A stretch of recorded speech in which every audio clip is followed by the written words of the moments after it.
Share view channel पर एक बार फिर आपका स्वागत है।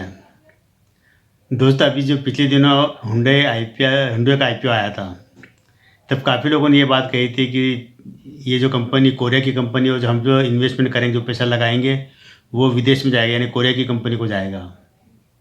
लेकिन आपको जानकर आश्चर्य होगा कि हमारे देश में कई ऐसी बहुराष्ट्रीय कंपनियां हैं जिनकी पेरेंट कंपनी भी विदेशी है, होल्डिंग कंपनी भी विदेशी है। यानी कह सकते हैं कि विदेशी हाथों में कंपनियां हैं, लेकिन उनका हमारे देश में भी कारोबार है और हमारे यहाँ के शेयर मार्केट में लिस्ट भी है NSE BSE पर। इसी क्षेत्र में एक कंपनी लेकर आया हूँ जो कि कैस्ट्रॉल के नाम से आपने देखा होगा। जो ऑयल होता है, मोटरसाइकिल, कार वगैरह सब में डालते हैं ऑयल, ये बनाती कंपनी जो कैस्ट्रॉल के नाम से है। ये कंपनी है कि जो इसमें ब्रिटिश कंपनी का 51% हिस्सेदारी है और होल्डिंग कंपनी ब्रिटिश कंपनी है। लेकिन वहाँ भी कारोबार है इनका और यहाँ पर अपने हिंदुस्तान में भी कारोबार है। करीब करीब 115 साल पुरानी कंपनी, 1910 में इसकी स्थापना हुई थी, जब हमारे देश में ब्रिटिश हुकूमत यानी ब्रिटिशों का शासन, तब इसकी स्थापना हुई थी। तब से लेकर कह सकते हैं कि आज तक इतने 115 साल बाद भी कंपनी का अस्तित्व बना हुआ है। और आज भी ये जो कंपनी कैस्ट्रॉल इंडिया लिमिटेड, ये आज भी हमारे देश में जितना ऑयल बिकता है, तरह तरह की कंपनियाँ, करीब करीब 22% तक हिस्सेदारी मार्केट की इनके पास है। यानी कि कह सकते हैं कि जो दूसरी कंपनी जो बनाती है, भारत पेट्रोलियम वगैरह, तो इसी तरह ये भी कंपनी और 22% हिस्सेदारी इनके पास है अभी जो मार्केट की। लेकिन शेयर की प्राइस देखे जाए तो इतने सालों के बाद भी शेयर की प्राइस अभी आपको 205 या 6 रुपये मिला शेयर। तो क्या इसमें इन्वेस्टमेंट करना चाहिए या नहीं, सारी जानकारी मैं आपको इसी में दूंगा। फिर आपको पता चलेगा कि शेयर क्या है, कंपनी क्या है। पहले हम इसका डेटा जान लेते हैं कि डेटा क्या है, उसके बाद आगे की कहानी। तो डेटा ये है कि आज इसकी जो शेयर की प्राइस है, करीब 208 रुपये के आसपास की प्राइस है शेयर की। इसका मार्केट कैप 20,644 करोड़ का मार्केट कैप इसका। PE रेशियो इसका है 23.27 का है। नहीं कि ना ज़्यादा है ना कम है, ठीक है, बहुत बढ़िया है PE रेशियो। डिविडेंड यील्ड इसका 3.84 का है। ये ज़रूर थोड़ा सा ठीक है, बढ़िया, मतलब कोई बुरा नहीं है। इसका अगर हम एक साल का हाई देखेंगे तो वो करीब रहा है 284 रुपये हाई रहा है।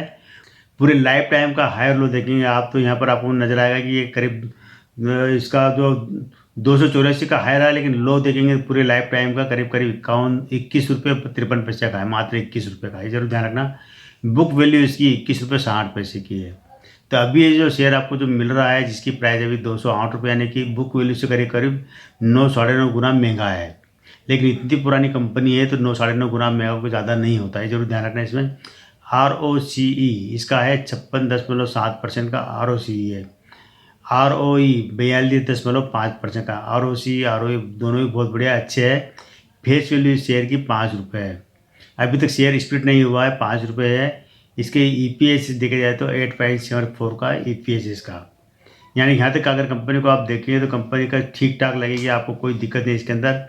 सेल्स ग्रोथ हम देखेंगे, जो 3 साल की देखेंगे, सेल्स ग्रोथ 19% की रही 3 साल में। प्रॉफिट ग्रोथ है 14% की प्रॉफिट ग्रोथ है। CAGR इसका 15% का, ROE 46% का है। यानी कि कह सकते हैं कि कंपनी अभी तक जो सेल्स प्रॉफिट वगैरह सब कुछ बढ़िया है। ये कंपनी डिविडेंड देती है अपने निवेशकों को और बोनस भी देती है। शेयर स्प्लिट नहीं हुआ, लेकिन बोनस अब तक ये 3 बार बोनस दे चुकी है। एक बार हर 5 शेयर पे 3 शेयर का बोनस दिया, बाद में हर 1 शेयर पे 1 शेयर का बोनस दिया, फिर 1 शेयर पर 1 शेयर बोनस और दिया, यानी कि 3 बार बोनस दे चुकी है कंपनी। अगर इस सारे बोनस को हम कैलकुलेट करते हैं तो जिसके भी पास 5 शेयर थे वो शेयर 32 शेयर बन गए। अगर इसको एक से अगर आप देखेंगे तो जिसको भी IPO में 1 शेयर मिला होगा उसके 6 शेयर बन गए। 6 शेयर से अगर आपकी जो अभी जो करंट प्राइस है मायने जो 208 रुपये, उससे अगर आप मल्टीप्लाई करेंगे तो वो करीब करीब 1200-1300 रुपये का शेयर बैठता है। फिर भी बुरा नहीं है। मैं कह रहा इतनी पुरानी कंपनी होने के बावजूद अगर शेयर की प्राइस 1200-1300 रुपये तो कोई बुरी नहीं है, और कंपनी बहुत बढ़िया है, कभी कारोबार खत्म होगा नहीं। अब हम देखते हैं कि जो मालिक के पास यानी कंपनी चलाने के लिए कितना पैसा इनका शेयर पूंजी के रूप में 495 करोड़ रुपये है। रिजर्व है 1639 करोड़ का। कर्ज देना है मात्र 73 करोड़ का देना है, जो कभी भी चुका सकते हैं। अन्य देनदारियां है 12 करोड़ 71 लाख की है। टोटल देखे जाए तो 3474 करोड़ रुपये बैठता है। इसमें मालिक का पैसा भी लगा हुआ है। संपत्ति इनके पास है 302 करोड़ की संपत्ति और इन्वेस्टमेंट 488 करोड़ का है। यहाँ पर हम देखेंगे इसका रेवेन्यू देखते हैं। पहले हम क्वार्टर का रेवेन्यू देखेंगे, फिर सालाना। तो क्वार्टर का रेवेन्यू ये है कि सितंबर, दिसंबर, मार्च और जून 4 क्वार्टर का हम रेवेन्यू देखेंगे। सितंबर में इनके पास आया था 1183 करोड़ का रेवेन्यू आया। 914 करोड़ रुपये खर्चा और 194 करोड़ रुपये इनको नेट प्रॉफिट हुआ है। दिसंबर 2023 में इनको 1264 करोड़ का रेवेन्यू आया, 935 करोड़ रुपये खर्चा हुआ और 242 करोड़ का इनको नेट प्रॉफिट हुआ है। मार्च 2024 में 1325 करोड़ का रेवेन्यू आया, 1032 करोड़ रुपये खर्चा हुआ और 216 करोड़ का इनको नेट प्रॉफिट हुआ है। जून 2024 में 1398 करोड़ का रेवेन्यू आया, 1075 करोड़ रुपये खर्चा हुआ है और 232 करोड़ रुपये का इनको नेट प्रॉफिट, यानी कि चारों क्वार्टर में कंपनी का प्रॉफिट भी बढ़ा है, रेवेन्यू भी बढ़ा है। अच्छी बात है यहाँ पर। अब हम सालाना रेवेन्यू देखते हैं जो कि 2021, 22 और 24वें साल में इन्होंने रेवेन्यू मतलब नहीं दिखाया था, तो 23 तक का रेवेन्यू है यहाँ पर।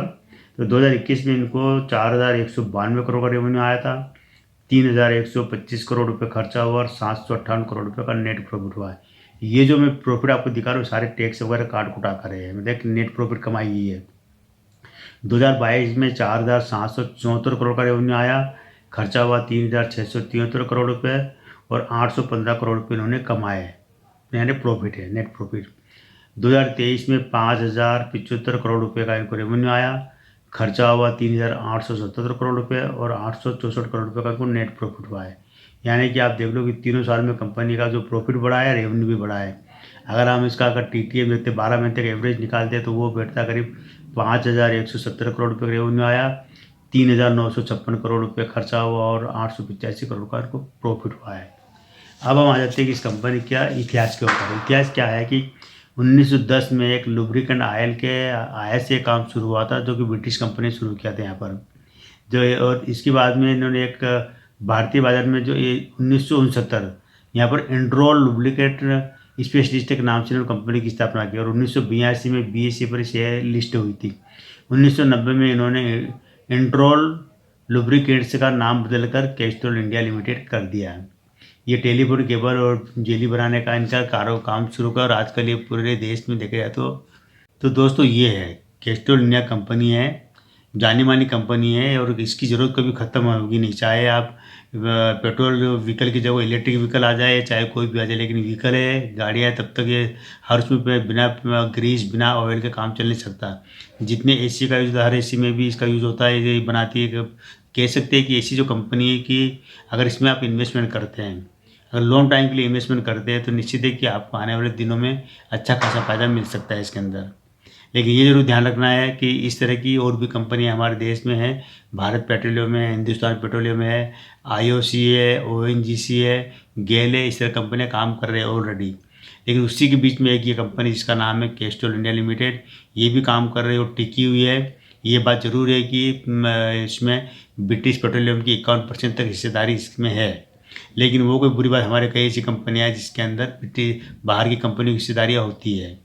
तो ये क्या होता है कि लेकिन हमारे जो देश में बिजनेस करते थे, हमारे देश के कानून के हिसाब से चलता है, तो यहाँ पर उसका फ़ायदा मिलता है।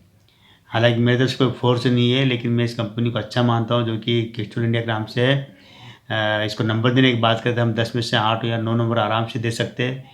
क्यों दे सकते हैं? इसलिए कि इस कंपनी के ऊपर कोई कर्जा नहीं, कोई जिम्मेदारी नहीं, कोई मामले नहीं है। कंपनी साफ़ सुथरी, नीट एंड क्लीन है। और सबसे बड़ी बात है कि हमारे देश में एक जानी मानी कंपनी के रूप में एक है ये, और देश की दूसरी सबसे बड़ी कह सकते हैं कि ऑयल निर्माता कंपनी भी है देश सबसे बड़ी। तो आज के दोस्तों इतना ही, कल फिर मिलते हैं मैं एक नए वीडियो के साथ, नई जानकारी के साथ। तब तक चैनल बने रहिए, शेयर कीजिए, सब्सक्राइब कीजिए। आज केवल इतना ही।